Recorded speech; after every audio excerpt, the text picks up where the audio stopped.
Welcome back to the Grand Solar Minimum channel. Wow. There we go. Alright, now that we got the demons out of my throat, welcome back to the Grand Solar Minimum channel. Today is Monday, March 2nd, 2020. I want to thank everybody for being patient. I've been a little bit under the weather for the past several days. Still fighting off a cold, but taking a few precautions, got some rest, and feeling a lot better than what I did prior to the weekend. Also, while I have your attention on that, I want to send out speedy recovery wishes to the Starman. David is ill right now. He is suffering from double pneumonia. Last update, his wife told us on Twitter that he is now responding to antibiotics, and actually 4 days ago was the first time he ate in over 5 days. So, wanted to share that David is in our thoughts and prayers. And we wish you a speedy recovery, my friend. All right, let's take a look at our star right now. Solar wind speeds coming in at 453.2 kilometers per second with a density of 5.9. Now today we are expecting solar wind, increased solar wind from a coronal hole that was Earth facing. Not a very big one, but we are experiencing some slight increases in our solar wind right now. Our KP indices at a 1. 24-hour max is at a 2. Couldn't rule out a seismic activity in the next 24 hours of a 6.5 or higher. 28 days in a row now without sunspots, and I want to show you guys something here real quick too.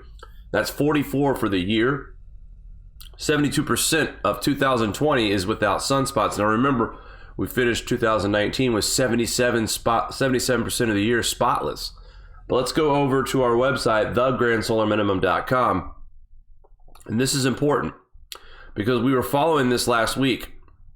And these areas that I'm getting ready to point out to you were areas that we thought were probably going to break that streak of spotless days. This right here and that one. They were back here beyond the eastern limb. Here they are now. Nothing more than just little bright spots. Active regions definitely calmed down a lot since the eastern limb. Now, my theory on this, and I actually had it confirmed when I spoke with Lee Wheelbarger a few months back. My thoughts are this. When the sun is Earth facing, and right now where we are in the alignment, okay, this region out here has a weaker magnetic connection, okay? Majority of the planets are on this side. If you had to make it a visible line here, it's going across here, 180. All right, the majority of the solar system is on this side of the sun, which makes the magnetic connection a lot stronger on this side because the sun is working harder on this side. Over here, not as many connections. Therefore, it's a weaker magnetic field, weaker everything. And my thoughts, and Lee kind of confirmed this as well, when these active regions pierce the eastern limb and become Earth facing, the strength of these regions weaken, and any possibility of a sunspot quickly fades away as well. As the sun turns towards Earth, those active regions, I should say, turn towards Earth. So the magnetic connection being weak on this side of the sun is part of it, but we thought for sure we had a decent chance of seeing a sunspot, or maybe even two. One from 24 and one from 25. That's not going to happen at this time. And I'll even zoom this in a little bit, guys. This is what we have to look forward to. And there is nothing that remotely resembles a sunspot. Maybe a very tiny chance with this region right here. That is definitely a solar cycle 25 area. But these were the two regions that we were watching that were way back here, and they were very bright. And once they pierced the eastern limb, how quickly they diminished. So we remain spotless now 28 straight days. Remember, we started 2020 off with 18 days with a sunspot. 1 day without sunspots in the first 18 days. So everybody's thinking, well, there you go. Sun switching back on again. Not so fast. Back to minimum conditions as usual, as expected. Solar minimum is not over. Solar maximum will not begin until sometime between 2024 and 2025, but that doesn't mean between now and 2023 we start to see a little bit more activity as each year goes by. Again, folks, you have to have some patience if you're following the grand solar minimum. This is not an overnight sensation. This doesn't just show up and then leave. This is the beginning of a very long process here. The next 3 to 4 solar cycles are going to be at historic lows when it comes to solar activity. This cycle coming up, solar cycle 25, is going to be the weakest in over 200 years. You do the math and you do the correlation there, what that means. All right, let's take a look at a quick article before we go into our weather reports. I wanted to mention the intense lake effect snow that happened in upstate New York. This was pretty serious stuff, guys. Now, Mari and I are from Buffalo, or Mari more so than me. We lived up there for a little bit. I got to see this kind of stuff firsthand, and it's quite remarkable. These pictures don't do it any justice. When you see this in real life, you feel like you're on the set of the day after tomorrow, part 2 or something. But an intense lake effect snow raged across upstate New York on February 28, 2020, leaving areas along Lake Erie entirely covered by ice, and some areas up to 12 feet thick. 12 feet thick. Residents described the conditions as surreal, remarking that it was the first time ice coating they have seen this severe before. If I can talk, guys, I'll get this out. What I'm trying to say here is that some of this stuff is so thick that, and being from Buffalo and living up there, knowing what the winds are like off the lake and how cold it stays through April, some folks are saying this could not possibly be melted by May. The population of Hamburg, which, by the way, this happens, what, Mari? Probably every year? Every time you get Every year this happens in Hamburg. Sensationalized, though, this year. Well, but 12 feet thick is pretty big. I mean, that's not being sensationalized. 12 feet thick, a coating. So I kind of understand where they're coming from, but you're right. It does happen every year. We get this kind of effect on, in fact, I'm pretty sure if you go back into the archives of Grand Solar Minimum channel, you'll see a couple of videos with that picture from Hamburg. They have like a clock tower that's near the lake, and it gets usually frozen over. But 12 feet thick of ice, guys, that's kind of big. The population of Hamburg, which is situated on the edge of Lake Erie, woke up to find their homes perfectly enclosed in thick ice. It looks fake, it looks unreal, said one resident, Ed Miz. It's dark on the inside of my house. It can be a little eerie, a little frightening. Miz has lived in the town for the past 8 years, and while the neighborhood has experienced thick ice coatings before, he said this particular event was the first time it has been this extreme. He added that his backyard was even worse. It was engulfed by 12 feet of frozen water. I actually had to go out a secondary door and then chisel my way back into the house. Wow. We are worried about the integrity of the structure failure when it starts to melt because of the weight on the roof. Mids noting that the aftermath may possibly cause damage to the house. It's a beautiful sight, but I don't want to live through it again. Here's lots of video here on watchers.news, and there's a time lapse here at the man, this is crazy. Yes, this happens every year up here. Okay, this is something that's usual, but for 12 feet thick on the ice, there are residents who are concerned this may not melt until May. Powerful windstorm brought blizzard conditions to upstate New York, causing lake effect snow. This phenomenon occurs when cold air moves over a relatively warm body of water, just like what happened when the system moved over Lake Erie. Guys, it's March now. February, we did not see these lakes ice up. So honestly, I think Buffalo and areas along Lake Erie and Lake Ontario got off easy this year. And why do I say that? They didn't get quite the winter weather that they could have. With all that ice not being on the lakes and the opportunities that we could have had for some serious lake effect snows all winter long, Buffalo and the South towns definitely dodged a bullet as far as that is concerned. Here's a time lapse here, guys. Check this out. Almost a 4-foot fence was engulfed by the rapid falling snow. There were snow rates of 4 to 5 inches per hour. Yeah, 4 to 5 inches per hour, folks. Mari lived through a major lake effect snow event back in 2014 where Buffalo saw 8 feet of snow in less than 72 hours.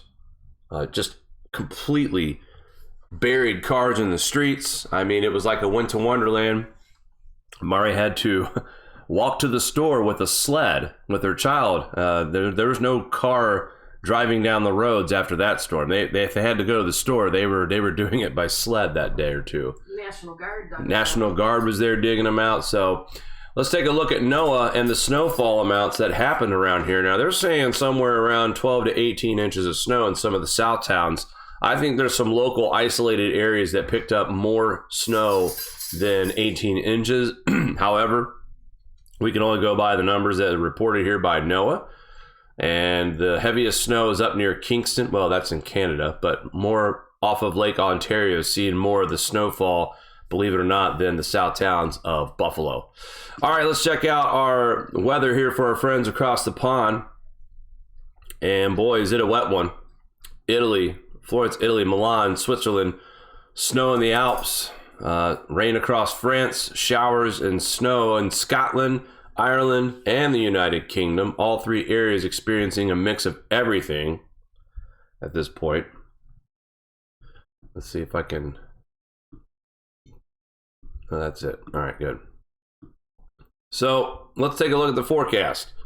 UK forecast. Chilly today with showers in many areas. Today, early cloud and wet weather over southern and southeastern England.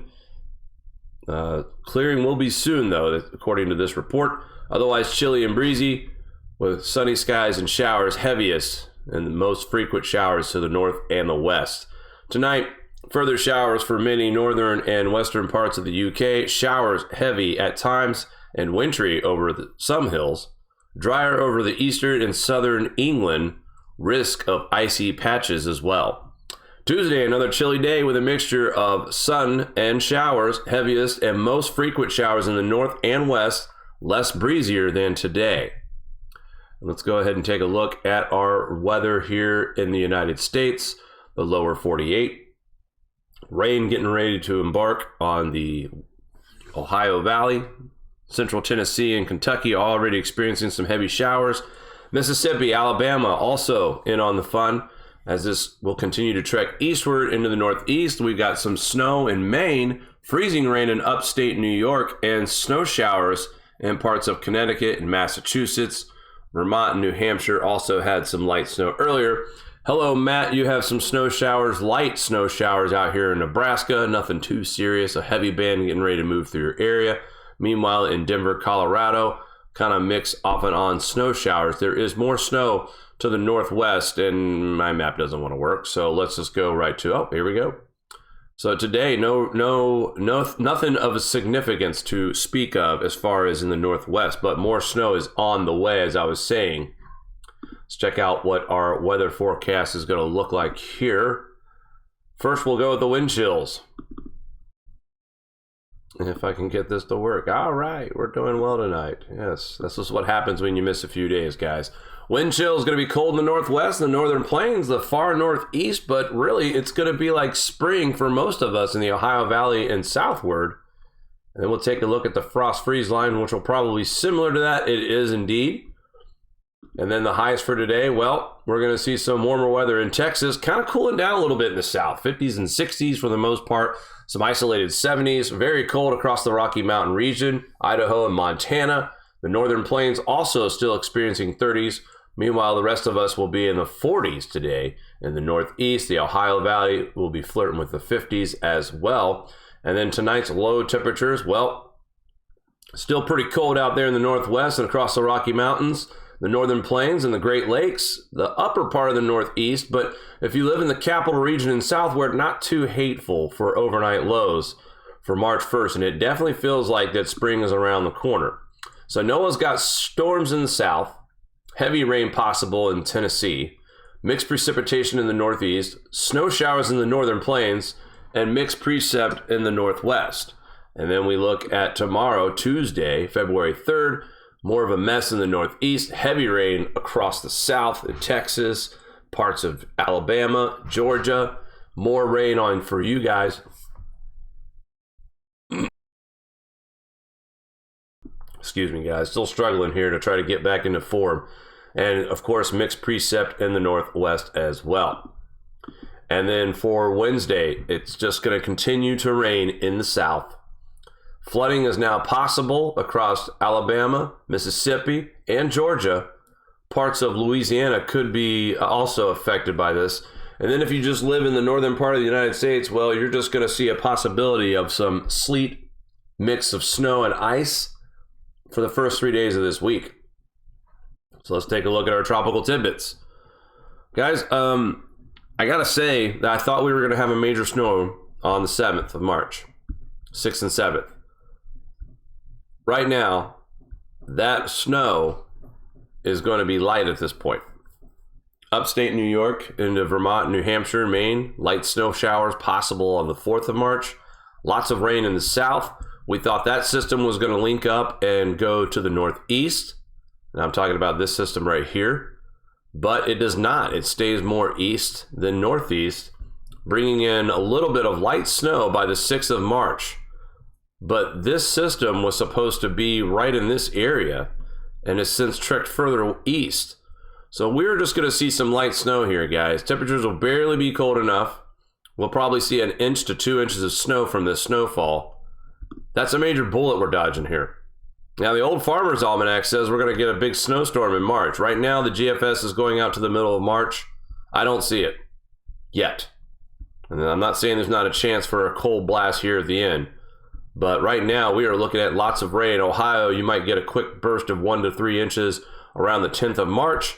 And then the mid-Atlantic states might get some action here. This is going to be significant for you guys in the D.C. area, Philly, Jersey. Along the I've said this several times, but it finally looks like the I-95 corridor might get a shot at some significant snowfall. Now, I hope that ice stays away. Snow is a little bit easier to deal with than the ice.